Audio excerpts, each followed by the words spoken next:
La toxicologie professionnelle est une discipline scientifique qui étudie les effets des substances toxiques auxquelles sont exposés les travailleurs dans le cadre de leurs activités professionnelles et met en œuvre des mesures de prévention pour maîtriser les risques chimiques et protéger la santé des travailleurs.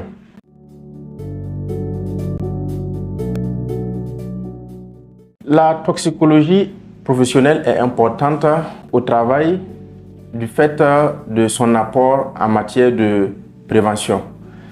Et sans prévention adéquate, l'exposition aux produits chimiques peut entraîner des accidents de travail et des maladies professionnelles qui peuvent être parfois graves et irréversibles.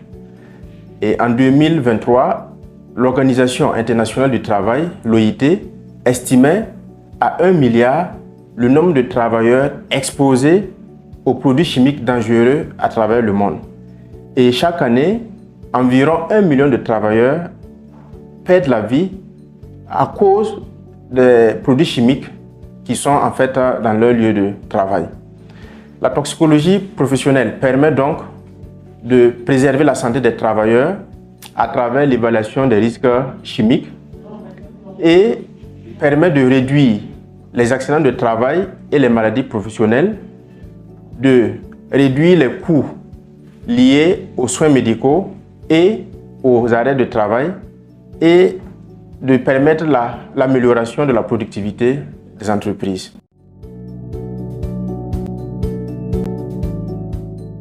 Les produits chimiques peuvent entraîner plusieurs risques et ces risques surviennent lorsque le produit chimique pénètre dans l'organisme par voie inhalatoire, par voie cutanée, par ingestion au niveau oral, par injection accidentelle ou aussi par une projection oculaire. Et les principaux risques concernent surtout la santé humaine et l'environnement de travail. Concernant la santé humaine, nous pouvons citer les risques d'intoxication aiguë qui vont en fait résulter des expositions massives aux produits chimiques et sur les lieux de travail. Et ces intoxications peuvent concerner toutes les parties de l'organisme, le système rénal, le système hépatique, le système nerveux, la peau, ainsi de suite.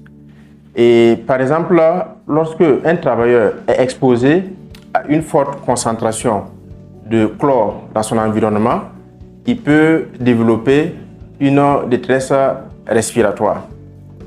Concernant les risques d'intoxication chronique, ils vont concerner des expositions qui sont faibles mais répétées dans le temps. Et ces intoxications peuvent également concerner toutes les parties de l'organisme, telles que le foie, le rein, l'appareil digestif, la peau, etc.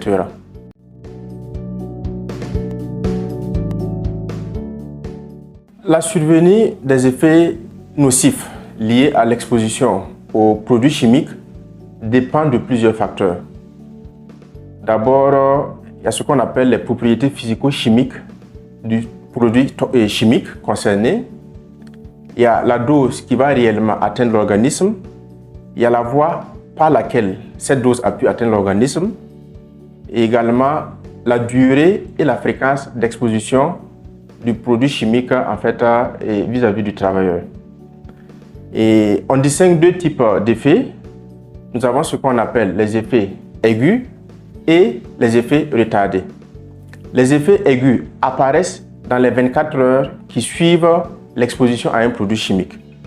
Il peut s'agir de céphalée, de toux, de brûlure cutanée, d'irritation oculaire, d'une détresse respiratoire, d'une perte de connaissance, etc. Et par rapport aux effets aigus, lorsque le travailleur fait l'objet de l'apparition d'effets aigus, il faut le soustraire immédiatement de son environnement de travail pour préserver l'aggravation de son état de santé. Concernant les effets retardés, ce sont des effets qui vont apparaître après plusieurs mois, voire plusieurs années après l'exposition.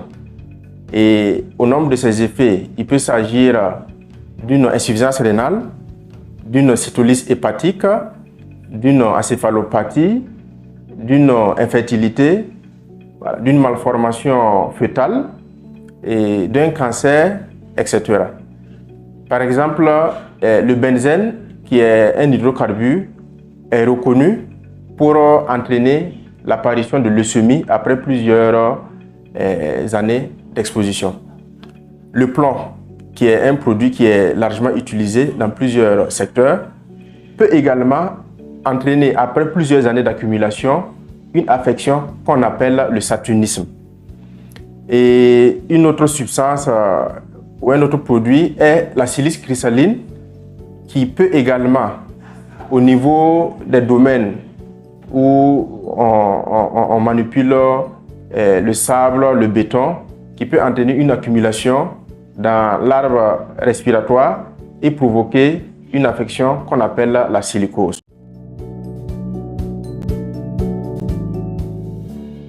Les secteurs d'activité les plus exposés aux produits chimiques vont concerner les secteurs où la production ou la manipulation des produits chimiques est la plus élevée.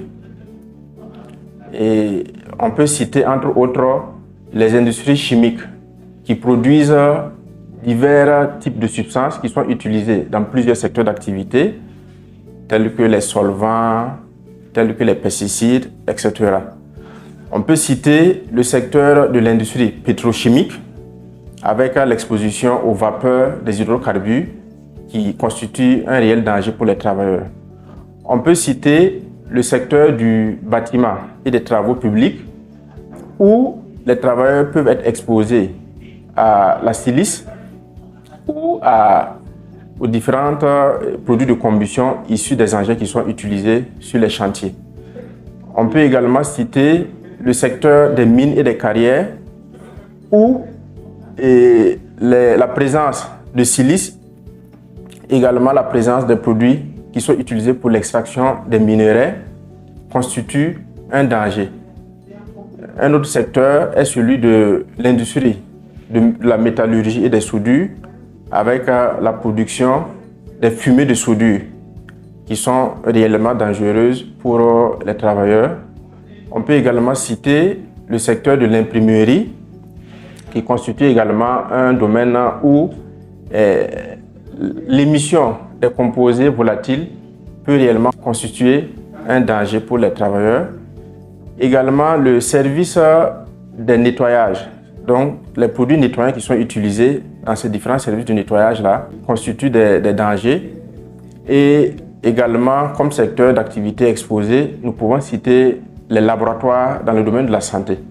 Parce qu'il y a une grande quantité et une diversité de produits chimiques qui sont utilisés dans les laboratoires et qui en font un des secteurs les plus exposés. Voici entre autres dans notre contexte les secteurs qui sont véritablement les plus exposés en matière de risques chimiques.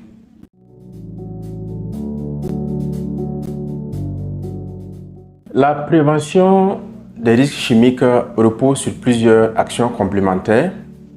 Et tout d'abord, il faut réaliser ce qu'on appelle une évaluation des risques chimiques au sein de l'entreprise.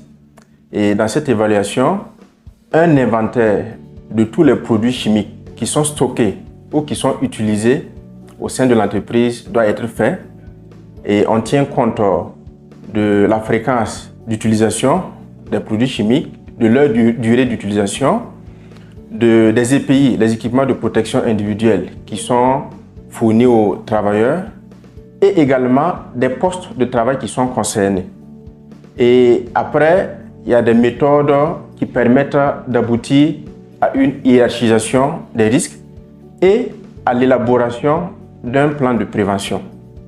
Et comme illustration, dans le plan de prévention, nous pouvons par exemple citer le fait de devoir remplacer un produit chimique dangereux par un produit chimique qui est moins dangereux. Par exemple, le plomb est un additif qui a été longtemps utilisé dans la fabrication de l'essence, mais depuis plusieurs années, voire plusieurs décennies, son utilisation a été interdite dans la fabrication de l'essence. Et de nos jours, l'utilisation du plomb dans les peintures est également en train d'être interdite. Et à côté de cette substitution, nous pouvons faire ce qu'on appelle proposer des mesures de prévention collective. Et comme exemple, il peut s'agir de la ventilation générale, il peut s'agir d'une aspiration à la source lorsque les contaminants sont produits, donc aspirer rapidement à la source pour éviter que les travailleurs ne soient exposés. Et également, comme mesure de prévention, il peut s'agir de doter les travailleurs en équipements de protection individuelle qui sont adéquats. Et également, une action à faire, c'est de sensibiliser et de former tous les travailleurs de l'entreprise aux risques chimiques. Et à côté de cette évaluation et de cette mise en œuvre du plan de prévention, il faut que tous les travailleurs de l'entreprise puissent suivre la surveillance médicale à travers laquelle on va réaliser des examens de toxicologie pour permettre de détecter précocement les effets de certains produits chimiques afin de limiter véritablement l'aggravation de l'état de santé de certains travailleurs.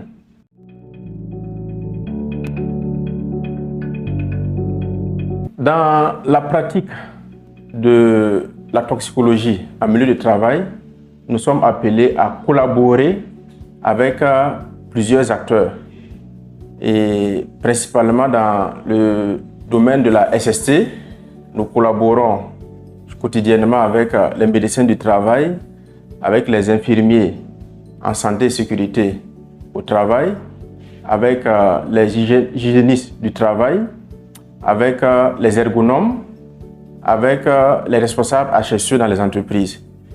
Mais à côté de ces acteurs, nous avons également une collaboration que nous faisons avec tous les spécialistes qui nous donnent souvent un appui en termes de diagnostic et d'expertise. Nous pouvons citer entre autres les pneumologues, les dermatologues, les radiologues et les neurologues et j'en passe.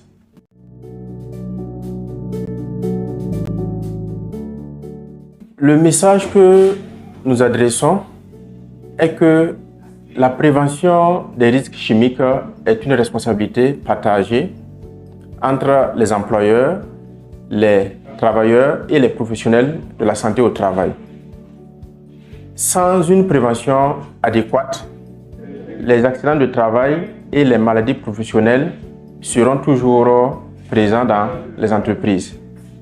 Et pour ce faire, il faut rappeler que la prévention des risques professionnels est une obligation réglementaire.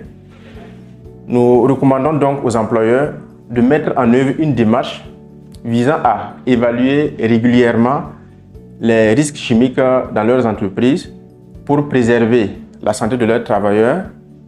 Également, mettre à la disposition des travailleurs des équipements de protection individuelle qui vont leur permettre véritablement de se protéger contre les expositions et également de former et de sensibiliser les travailleurs. En un mot, nous disons aux employeurs de mettre en œuvre le plan de prévention qui a été établi lors de l'évaluation des risques chimiques.